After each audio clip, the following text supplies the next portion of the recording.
Hi, this is John from Racimoto. Now we've got the only Ultra B in the country here and we're giving it a test at the National Hard Enduro Titles. Wanted to go over a few things with this.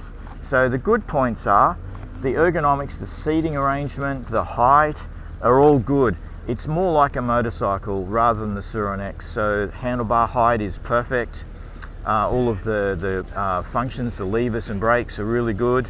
No issues there. The brakes work really well. They're, almost motorcycle grade brakes. A lot touchier than I would have thought. So one criticism I would have is it doesn't have enough regen braking. You do rely on the brakes a lot and you tend to get more tired, especially in the arms after long riding. So I'd actually prefer to have more regen braking. That's my criticism. So let's talk about the performance. So this is supposed to have about 12 kilowatt. Now my Race X bike has 12 kilowatt.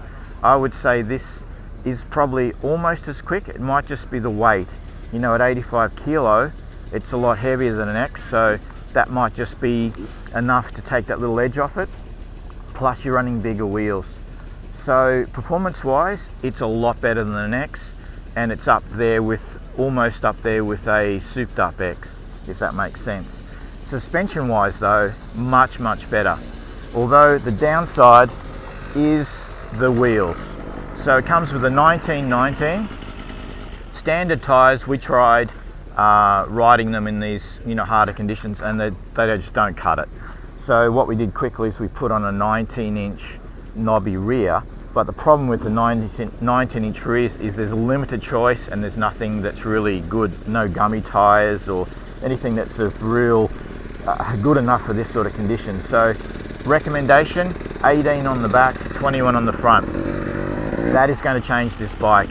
What's happening at the moment, the steering's a bit sharp and the front washes out, and if you go over certain logs, very big logs, it will start to buck and kick and drop.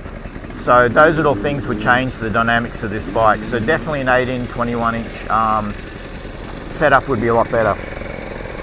Chain is beefier, so that's great. Foot pegs, they're quite good.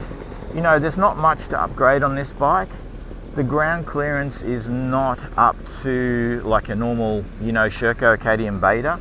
I was hitting a lot of logs on the belly, whereas I should have been clearing them. Not much we can do about that. What else? Yeah, I think everything else is quite good. So far we've only had a couple little things come loose. We haven't done a lot of suspension changes because we haven't had really much time.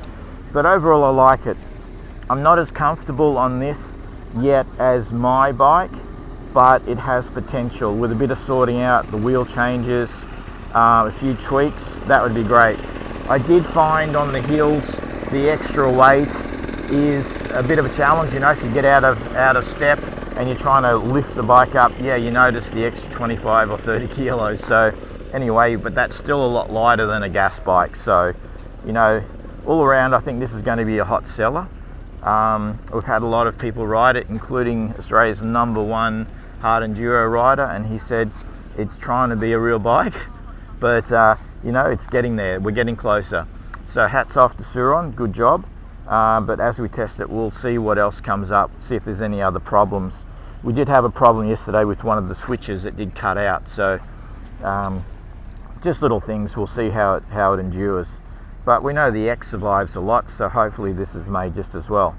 So we'll keep in touch and we'll give you as much info as we can as we learn about this little bike, and hopefully we'll share some good footage out in the real world of hard enduro. We'll see if we can get around the track on this bike today.